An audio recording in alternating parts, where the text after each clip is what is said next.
النهارده بقى يا حبايب قلبي انا بعمل همبرجر، سندوتشات كده خفيفه، همبرجر وبطاطس محمره. بسم الله الرحمن الرحيم.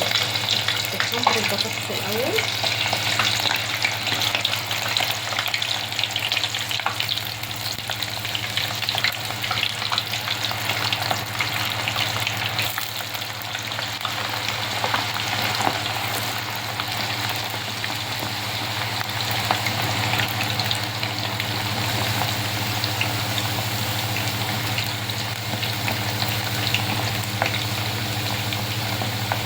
بس اول ما تتحمر هعمل بعدها على طول الهمبرجر.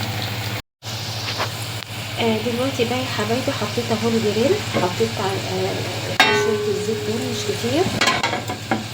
احط الهمبرجر دلوقتي وابتدي احمرها لان البطاطس خلاص قربت تستوي. حطيت الهمبرجر زي ما انتم شايفين، بس وطيت ده على النار خالص، وطيه كده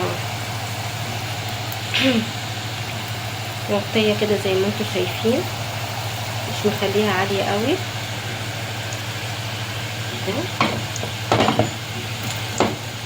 خليها تستوي بقى براحتها،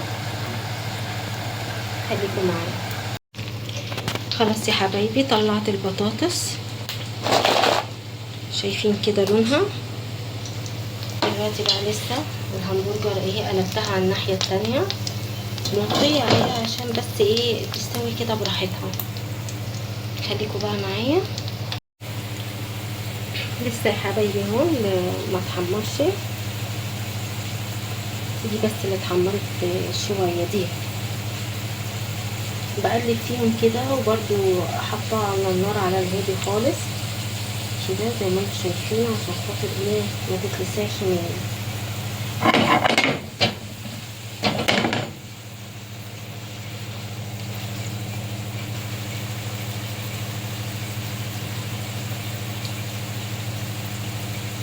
يلا خليكم معايا لغايه لما خالص تخلص هوريها لكم. شوفوا بقى ايه رايكم؟ اعتقد كده بتهيألي كده خلصت، ولا اسيبها شويه كمان؟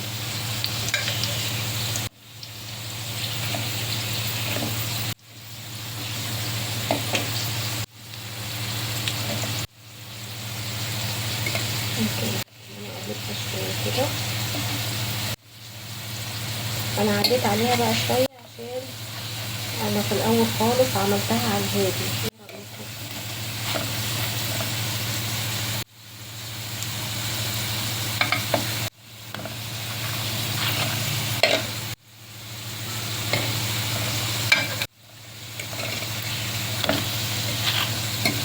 كده ايه، بس دول لسه شويه.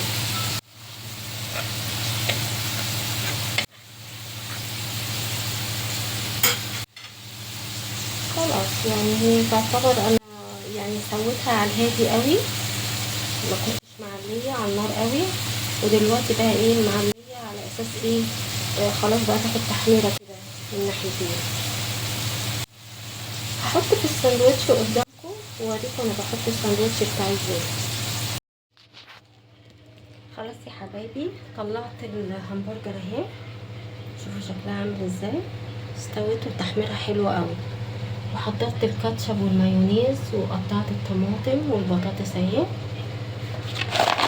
مقرمشه وجميله. وادي الكايزر، الف هنا وشفا.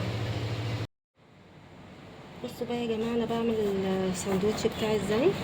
بفتح كده العيش زي ما انتم شايفين، بحط فيه